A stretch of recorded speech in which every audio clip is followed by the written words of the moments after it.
जिंदगी का खेल सच और झूठ का है। आज की कहानी झूठ और सच के बीच की है। इतना आसान नहीं होता दुनिया के सामने अपनी सच्चाई से रूबरू होना। आज की कहानी इसी तरह के इंसिडेंट पर बेस्ड है। इस कहानी को जानने के लिए वीडियो के आखिर तक बने रहे। अगर आप हमारे काम को अप्रिशिएट करते हैं तो चैनल को लाइक, शेयर, सब्सक्राइब करना ना भूलें। कहानी की शुरुआत में हम एक कपल को देखते हैं। वो दोनों ब्रिज पर खड़े होकर बातचीत कर रहे होते हैं, मगर तभी दोनों में किसी चीज को लेकर बहस शुरू हो जाती है और लड़ते लड़ते लड़की नीचे आती है। जैसे ही वह सड़क पर पहुंचती है तभी कोई कार उसे ठोकर मारकर चली जाती है। कहानी फिर फ्लैशबैक में जाती है कि यह सब कैसे शुरू हुआ। हमारी मुलाकात सबसे पहले माया मनोन से होती है, जो काफी सक्सेसफुल, रिच और सच बोलने वाली टीवी जर्नलिस्ट है। माया हमेशा से अपने काम को लेकर सीरियस और हाई मोराल के साथ रही है। माया एक सक्सेसफुल टीवी शो को होस्ट करती है जिसका नाम है फेस द ट्रूथ। माया की पॉपुलैरिटी किसी सेलिब्रिटी से कम नहीं है। माया एक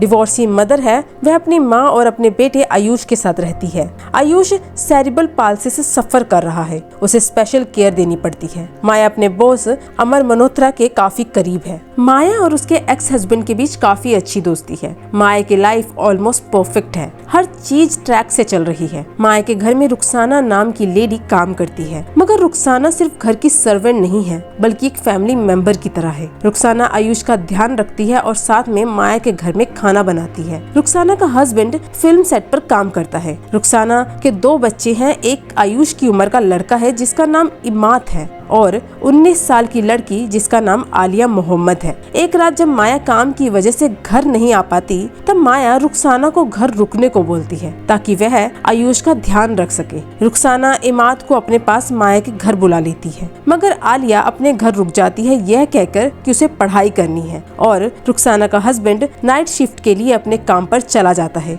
सब सही जा रहा होता है। सबके जाने के बाद आलिया तैयार होकर किसी रिजवान नाम के लड़के के साथ ब्रिज पर जाती है, जो हमने शुरू में देखा था। किसी बात पर आलिया और रिजवान की लड़ाई होती है। उधर थकी हारी माया अपनी कार चलाकर आ रही होती है क्योंकि उसका ड्राइवर किसी काम से चला जाता है। माया काफी थकी होती है और नींद में गाड़ी चला रही होती है। जैसे ही आलिया रोड की तरफ भागती है लड़ते हुए, तभी अचानक से तेज आ रही माया की गाड़ी से टकरा जाती है। यह देखकर रिजवान अपनी मोटरसाइकिल को उठाकर वहां से भाग जाता है। यह देखकर माया भी घबरा जाती है और आलिया की मदद करने के लिए गाड़ी से नहीं उतरती बल्कि गाड़ी लेकर सीधा अपने घर चली जाती है। मगर माया को नहीं पता होता कि जो लड़की उसकी गाड़ी से टकराई है वह रुखसाना की बेटी है और घर आकर अपनी कार को कवर कर देती है। घबराई हुई माया को कुछ समझ नहीं आता कि वह अब क्या करे, इसलिए रात भर अपने कमरे में बैठी सोचती रहती है। इधर आलिया को कोई रिक्शा वाला सरकारी हॉस्पिटल पहुंचाता है। फिर रुखसाना को फोन करके इस एक्सीडेंट के बारे में बताया जाता है। आलिया की हालत देखकर रुखसाना समझ नहीं पाती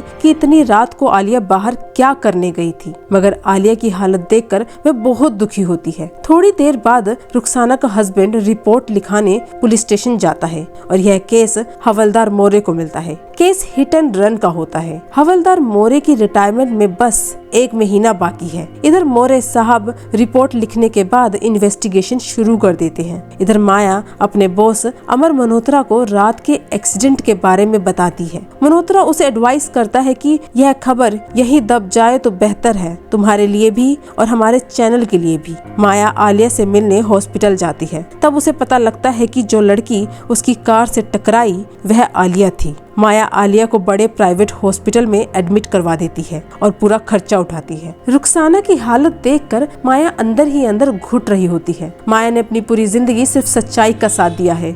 आज खुद पर बात आई है तो वह फैसला नहीं कर पा रही है। तभी माया के ऑफिस में काम कर रही ट्रेनी जर्नलिस्ट रोहिणी इंटरेस्ट दिखाती है आलिया के हिट एंड रन केस पर। वह माया को बताती है कि वह इस केस पर काम करना चाहती है। माया उसे इस केस पर काम करने को मना करती है, मगर रोहिणी अपना काम जारी रखती है। रुखसाना अपनी बेटी आलिया का फोन चेक करती है जिसमें आलिया किसी आलम नाम के लड़के से चैट कर रही थी। यह बात रुखसाना को पता चल जाती है। असल में आलिया और आलम का ब्रेकअप हो गया था, इसलिए वह रिजवान के साथ घूम रही थी, मगर यह बात रुखसाना को नहीं पता होती। वह गराज जाकर आलम को मारती है, यह समझकर कि उस दिन आलिया के साथ आलम था। रिजवान उसी गराज में काम करता है। यह देखकर रिजवान घबरा जाता है। इधर रोहिणी को उस ब्रिज के पास एक सीसीटीवी कैमरा दिखता है, जिसकी फुटेज देखने के बाद रोहिणी को पता लग जाता है कि एक्सीडेंट करने वाली माया मैम थी। वह सीधा हवलदार मोरे के पास जाती है कि वह यह केस क्यों सॉल्व नहीं कर रहे हैं। तब पता लगता है कि हवलदार मोरे और प्रदीप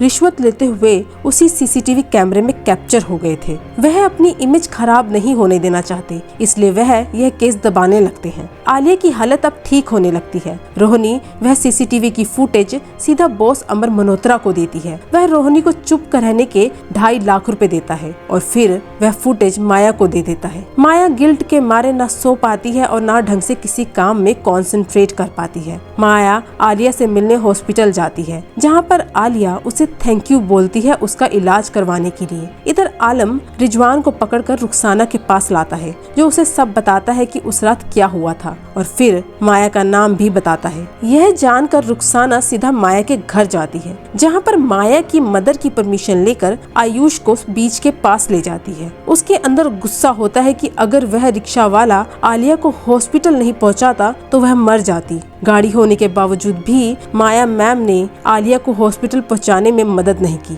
इधर माया फाइनली रोहिणी को एक वीडियो बनाने को बोलती है, जिसमें माया अपने गिल्ट को एक्सेप्ट करती है और उस एक्सीडेंट वाली रात की सारी सच्चाई बता देती है। तभी माया को उसकी मदर का कॉल आता है कि रुखसाना आयुष को लेकर बीच गई है, मगर काफी देर से दोनों का फोन नहीं लग रहा है। इधर रुखसाना आयुष को पानी के पास छोड़ देती है। आयुष सेरिब्रल पाल्सी से सफर कर रहा है, इसलिए बिना मदद के चल फिर नहीं सकता। माया को लगता है कि रुखसाना आयुष को मारना चाहती है, तो वह फटाफट बीच जाती है, मगर वहाँ पर आयुष इमाद के साथ खेल रहा होता है। यह देखकर माया रुखसाना के पास आकर बैठती है, उससे माफी मांगती है और यहीं पर फिल्म खत्म हो जाती है। इसी तरह की एक्सप्लेनेशन वीडियो के लिए चैनल को लाइक, शेयर, सब्सक्राइब करना ना भूलें। Thank you.